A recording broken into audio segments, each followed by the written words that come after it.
The human shuttle docked with a soft click against the side of the Thalkari warship. Daniel adjusted his collar and looked at his reflection in the small window. This was his first assignment as a diplomatic observer, and he wanted to make a good impression. He had heard stories about the Thalkari as strong, proud, and very strict. Not the friendliest species in the galaxy, but powerful allies if handled right. The door opened with a hiss. Two tall guards waited for him. Their skin was a mix of deep silver and blue, with thin glowing lines running down their arms. They didn't speak. They just turned and started walking. Daniel followed, his boots clicking against the metal floor. The hallways were quiet. He passed a few crew members, all of whom glanced at him but said nothing.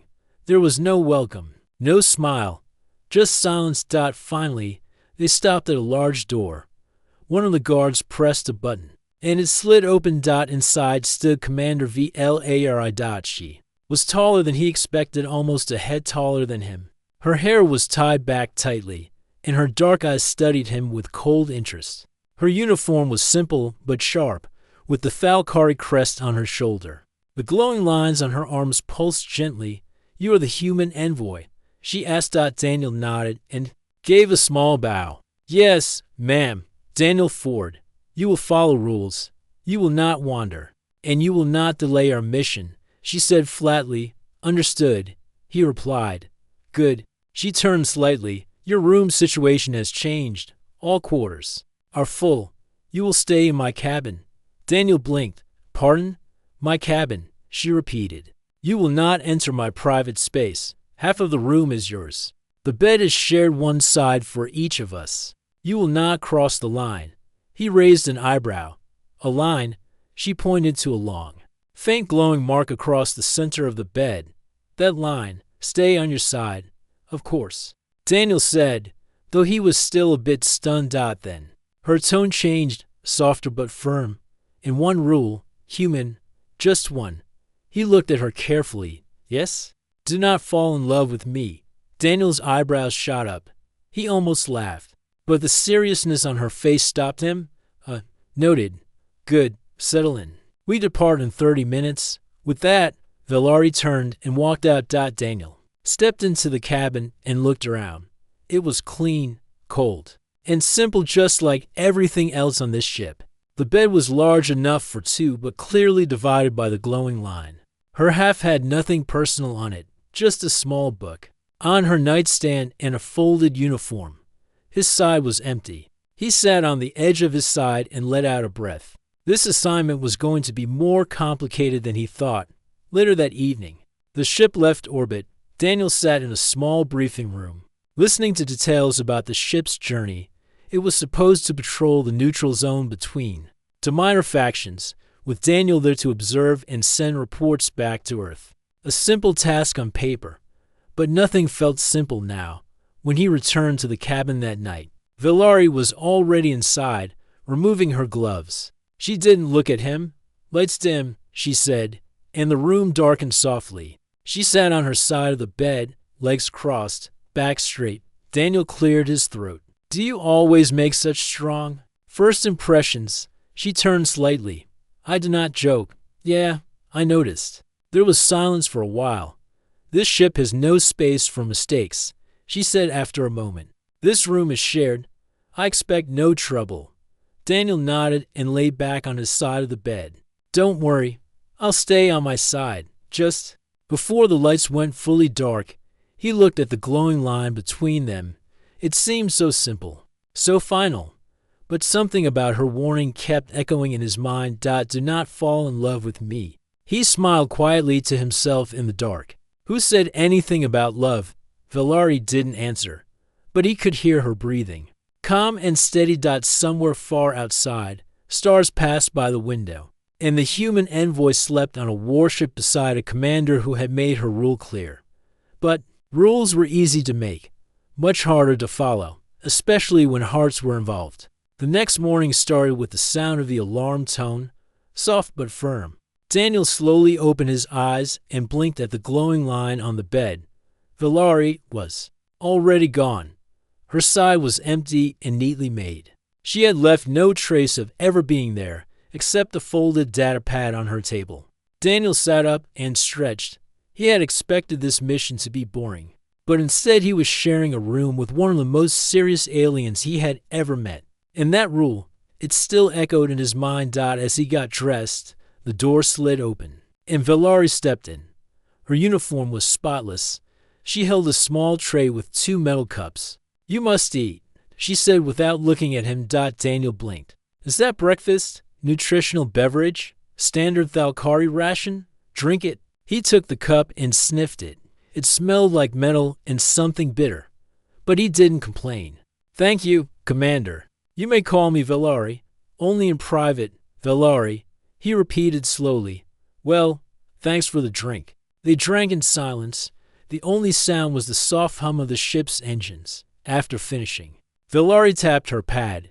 "You will join me for a systems check. Your presence is requested on the bridge." Daniel stood up quickly. Understood. The walk to the bridge was short, but the air between them was quiet.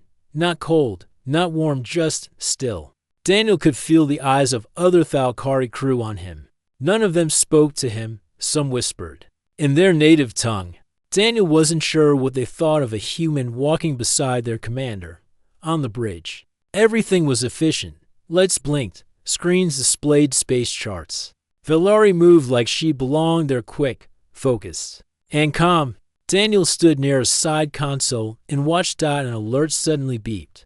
One of the officers spoke in a sharp tone. "Pirate signal detected. Small vessel. Approaching fast." Valari didn't flinch. "Shields up. Weapons online. Prepare for intercept." Daniel stepped forward. "Do you need me to leave?" "Stay," Valari said firmly. The small vessel began firing. Light plasma shots hit the shields. The Thalkari ship barely shook. Valari gave calm commands, and within moments, their own cannons responded to hits, and the pirate ship was disabled. "Capture their pod," Valari ordered. "We'll question them." Then she turned to Daniel. "You handled yourself well. No panic." "Well, I'm not the type to run," he said with a small smile. "Besides, I trust you." Her eyes met his for a brief second. "Trust can be dangerous. So can space," he replied. She didn't argue. Later, in the cabin, Daniel sat on his side of the bed, going through his notes. He had recorded everything he observed: the calm way Valari handled the crisis, the respect her crew had for her, and her strong leadership. He looked up when she entered. "I sent my report," she said. "Command is satisfied. You're a good leader," Daniel said honestly.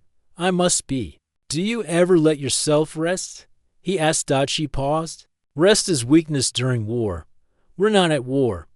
Valari said nothing for a moment, then walked to her side of the bed and sat. "I have seen too many close calls. Relaxing is difficult." Daniel nodded. "Well, if you ever want to talk, or just sit in silence, I'm pretty good at that." She glanced at him. Her expression softened just a little. They both laid down for the night, each staying on their side of the bed. The glowing line between them was still bright, still firm, but in the quiet, their breathing matched. The room felt less cold, less distant. "You're different from what I expected," she said softly. "Just before sleep." "You too," he replied. They didn't speak again. But something had changed. Not big, not loud. Just small shifts, and small shifts were how stars moved and how hearts began. 2 weeks passed quietly on the Thalkari ship. Daniel got used to the routine: early mornings, bridge observations, quiet meals, and writing reports. But the thing he was still not used to was sharing a room with Valari. Every evening, they returned to the same cabin. Every night, they lay on the same bed, divided by that glowing line. And each day, something small shifted between them. Valari didn't talk much, but she no longer avoided conversation. Sometimes she would ask Daniel about Earth, about oceans, about trees, about music, things she had never seen. "Your planet is wind," she once asked. "Yeah," Daniel replied, smiling. "And it feels good on your face." She looked curious for a moment, then said, "We do not have wind, only controlled air." Daniel started telling her stories about walking in the rain, about holding warm coffee, about family dinners and laughing at silly jokes. VLA I listened, always quiet, but always there. One evening, after a long day, Valari entered the room first. She didn't speak, just sat on her side of the bed, removing her boots. Her movements were slower than usual. Daniel noticed. "You okay?" he asked. "I am tired," she said. "Today's drills were difficult. Some officers question my orders." "Why?" "They think I am distracted," she said, looking away. Daniel frowned. "Because of me. You are human. Some of them believe I show weakness by letting you stay here." Daniel sat up. "I can request another room. I don't want to be the reason they doubt you." "No," Valari said quickly. "You have not done anything wrong." They were silent for a moment. "They do not understand that silence can be comfort," she added. "You do not fill space with noise." "That is rare." Daniel smiled a little. "I guess I talk just enough." Valari gave a small nod. Then she looked at the line on the bed. "That rule," she began. "It protects both of us." Daniel looked at her carefully. "Do you think I'm about to break it?" Valari didn't answer. She stood and walked to the small window, looking out at the stars. "Once," she said softly, "I trusted someone during a mission. They were Thalkari. They failed me during battle. People died. I was blamed." Daniel stood too. "I'm not them." "I know," she said. He stood beside her, close, but not too close. Their shoulders were almost touching. "You don't need to be alone," he said gently. Valari turned to him. "That is a dangerous offer." "So was breakfast," Daniel joked, "and I survived that." Valari actually smiled just a little. A real one. Later that night, Daniel was almost asleep when he felt something shift. He opened his eyes and saw Valari still awake, staring at the ceiling. He whispered, "Can't sleep?" "Too many thoughts," she said. "Same here." Silence again, and then her voice, low but clear. "You are easy to talk to." Daniel turned his head toward her. "You too." They didn't cross the line. But that night, it felt like the line had faded just a little. The next day brought something unexpected. A visiting group of diplomats from another species boarded the ship for a short meeting.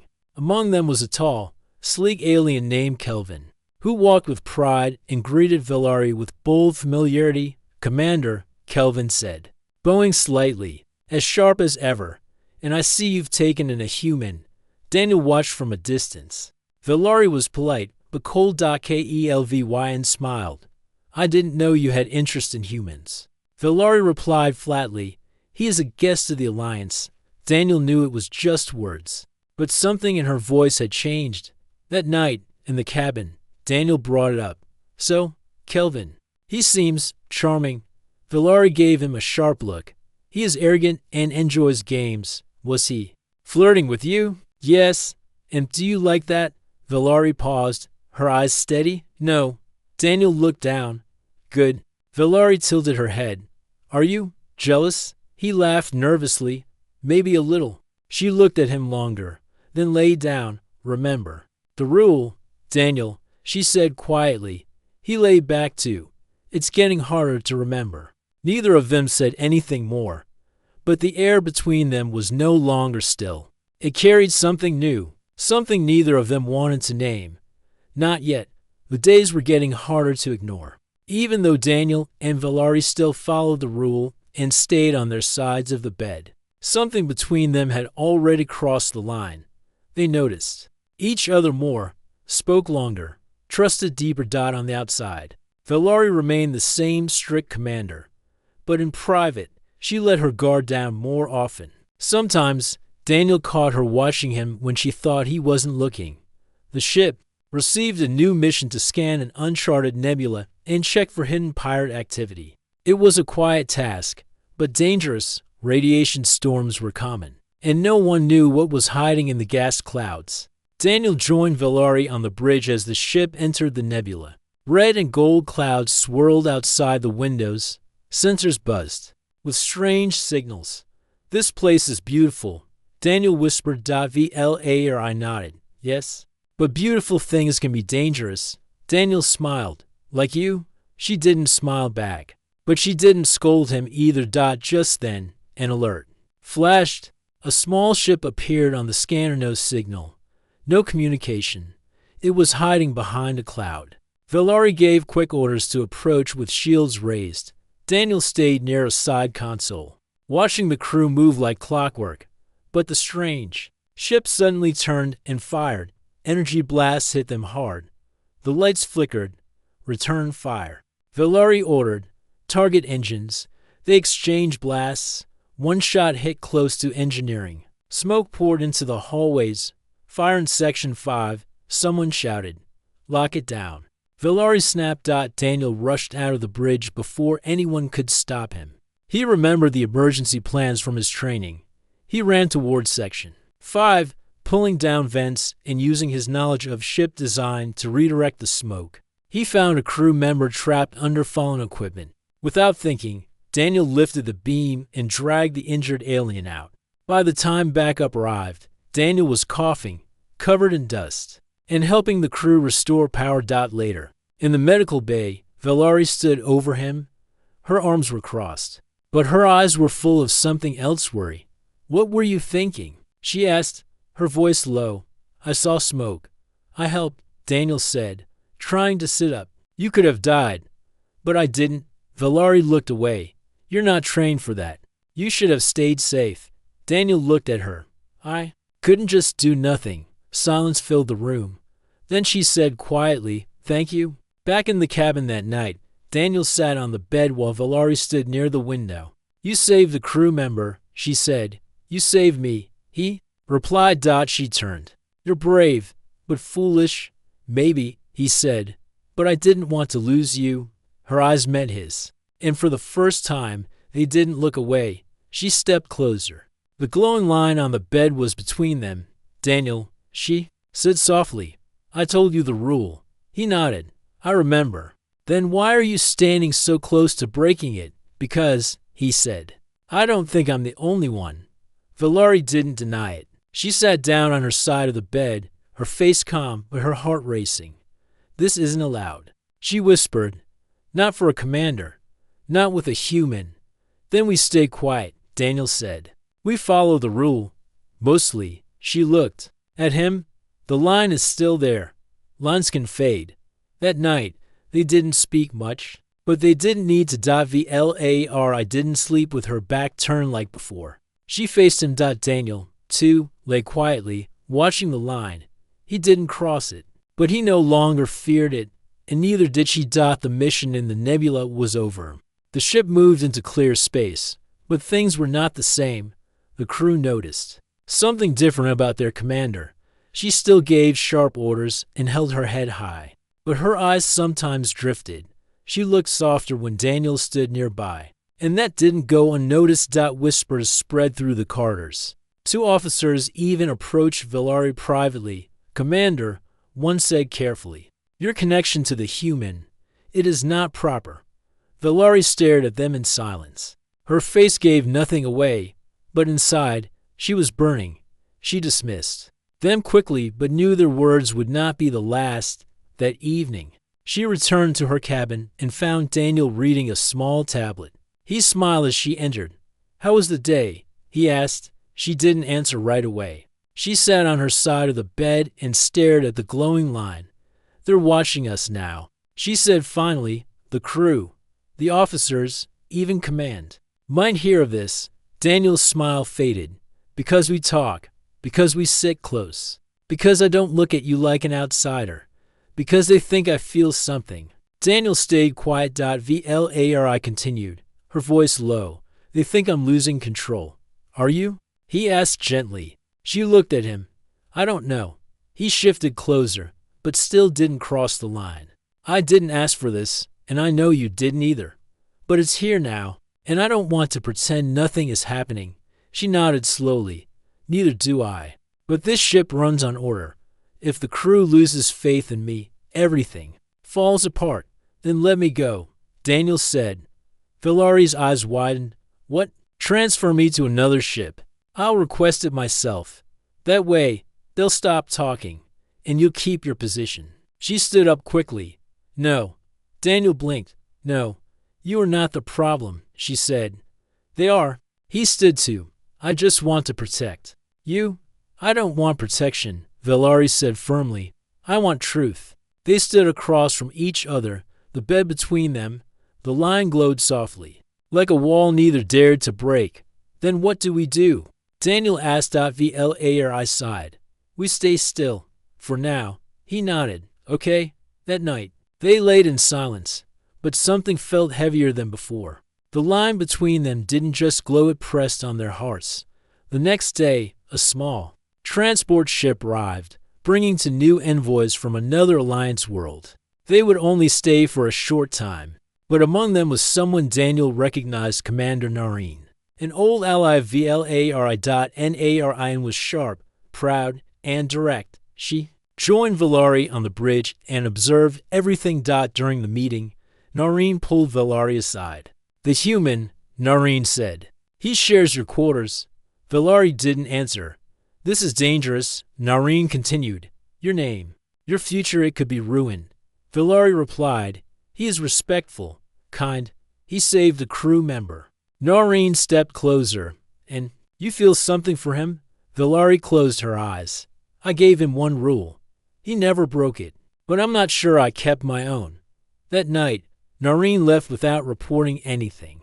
But Valari knew it was only a matter of time before someone did. In the cabin, Valari sat beside Daniel and spoke softly.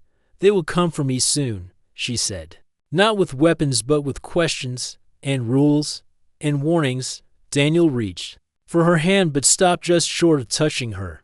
Then tell them the truth, he said. I cannot. She whispered. Not yet. She stood and walked to the window. Why is this so hard? Daniel asked. She turned slowly. Because we made it real. He looked at the line, then looked at her. What if someday we didn't have to follow this rule anymore? She gave a small smile. Then maybe, someday, I'll stop reminding you of it. They didn't touch, they didn't confess, but the silence between them wasn't empty. It was full of waiting. And hope. A message came through while Valari was in a private meeting. Daniel was sitting alone in the observation deck, watching distant stars when his comms beeped. The message was short and clear: Commander Valari to report to High Command. For questioning. Daniel felt a cold weight settle in his chest. She returned to their cabin a few hours later, quiet and unreadable. She removed her gloves slowly, sat on her side of the bed, and didn't speak. Daniel didn't ask. Not yet. After a while, Valari looked up. They are sending a shuttle in the morning. Daniel sat forward. What for? An inquiry. About my behavior. About us. He felt his heart tighten. They know. They suspect. She spoke calmly, but her hands were tense. What will happen if they decide I've acted against protocol? I could be removed from command or sent back home. No missions. No title. Daniel stood up. Because you shared a room with a human? No, she said, shaking her head. Because I started caring. The words hung in the air. Daniel slowly sat beside her, just near the edge of the glowing line. You told me not to fall in love. She gave him a tired smile. And you said nothing about me. He looked down. We followed the rule. We haven't done anything wrong. But emotions don't follow rules, Daniel. And Thalkari High Command fears what they don't control. There was silence again, heavy and filled with things left unsaid. Finally, Daniel spoke. What if you didn't fight them? She looked up. What do you mean? What if you stepped down willingly, left the ship, came with me to Earth, or to the embassy? Somewhere we're free. Valari stared at him. You would leave your post? I'd leave everything if it meant you didn't have to face this alone. Her voice trembled slightly. You don't understand what I would lose. My name. My people's trust. Daniel reached across the line and gently placed his hand on hers. She didn't pull away. You gained something too, he said softly. Someone who sees you not as a commander, but as a person. Valari looked at their joined hands. Then she stood. I need to make a choice, but it must be mine. That night, they didn't sleep. Daniel stayed on his side, watching the stars. Valari stood by the window for hours. When the lights dimmed, she finally whispered, if I go, Will you come with me? Daniel's answer came without pause. Yes. The next morning, she stood before her officers with calm strength. She handed her command badge to her second-in-command. No anger, no shame, just silence and dignity. Commander Valari of the Thalkari fleet steps down, she said. Not in defeat but in truth. Gasps echoed through the room. Daniel waited in the shuttle bay as she approached. The whole ship seemed to watch in silence as the former commander walked beside the human, who had shared her space, her quiet, and her hidden heart inside the shuttle. They sat side by side. No line between them now. I looked at him and said, softly, no more rules. Daniel smiled. Then I'll break the first one. He reached for her hand again, and this time, she held it tightly. The shuttle flew silently through space, carrying Daniel and Valari away from the warship. Neither of them spoke for the first few minutes. There was peace in the quiet, no orders, no duties, no glowing line between them anymore, just two people sitting side by side. Valari looked out the window, her reflection faint in the glass. Stars moved past them slowly. I never thought I would leave that ship, she said softly. Daniel turned to her. Do you regret it? She shook her head. No, but it still feels strange. Like I left a piece of myself behind. Daniel reached out and touched her hand gently. Maybe you didn't lose anything. Maybe you found something else. She didn't answer, but her fingers curled around his. When they arrived at the Alliance station near Earth's orbit, the landing bay was filled with quiet workers and a few diplomats. Daniel had called ahead. Everything was ready. Temporary housing, a new role for him in the Alliance department, and private quarters for Valari. As they walked through the halls together, people stared, not in judgment, but in curiosity. A human and a Thalkari woman walking together openly, calmly. Like equals, they reached their new room. It was smaller than the warship cabin, but warm. Soft lights, one bed, no line. I stood at the door for a moment before entering. I'm not used to peace. Daniel smiled. You'll get used to it. Days passed. They began living quietly. No missions, no military meetings. Valari visited the Alliance library and learned about human history. Daniel introduced her to Earth food. She didn't like chocolate, but loved fresh fruit. At night, they talked for hours. They asked each other small things: what dreams felt like, what music sounded like underwater, what childhood on different planets looked like. It was like building a bridge, one word at a time. But even in peace, trouble found them. One afternoon, an official message came from the Thalkari Council. They requested Valari's return, not as punishment but as a diplomat. Her actions had caused debates among leaders. Some were angry, but others were curious. Maybe this human-Thalkari bond wasn't weakness. Maybe it was strength. Valari. Read the message twice. They want me back, she told Daniel. His face froze. To command, no. To speak, to explain my choice. Daniel stayed quiet. They're not angry, she added. But they don't understand yet. He looked at her carefully. Do you want to go? Valari took a deep breath. I want them to see what I see. Me. Daniel asked. Us, she said. What we became. He nodded. Then I'll go with you. A week later, they arrived at the Thalkari capital ship. It was the first time a human stood before the High Council. Daniel wore his best suit. Valari stood tall beside him, not as a commander, but as a bridge between worlds. She spoke with calm strength. I broke the rule. Yes, I let a human into my space, into my mind, but not to show weakness, to find something stronger. The council listened. Daniel added quietly, your people believe in control. Mine believe in trust. Maybe we're both right, or maybe we're both learning. After the meeting, they were not punished. Instead, the council made a new offer, an official program to study mixed species cooperation. They wanted Daniel and Valari to lead it. Outside the council room, Valari turned to him. This was not the future I imagined. Me neither, Daniel said. But I like it. That night, they returned to their quarters on the ship, guest quarters this time. Again, one bed. No line, no rule. Just a memory of everything they went through. As they lay down, Velaris spoke softly. Do you remember what I said the first day? Daniel smiled. How could I forget? One rule. No falling in love. She looked at him, her eyes calm. We broke that rule.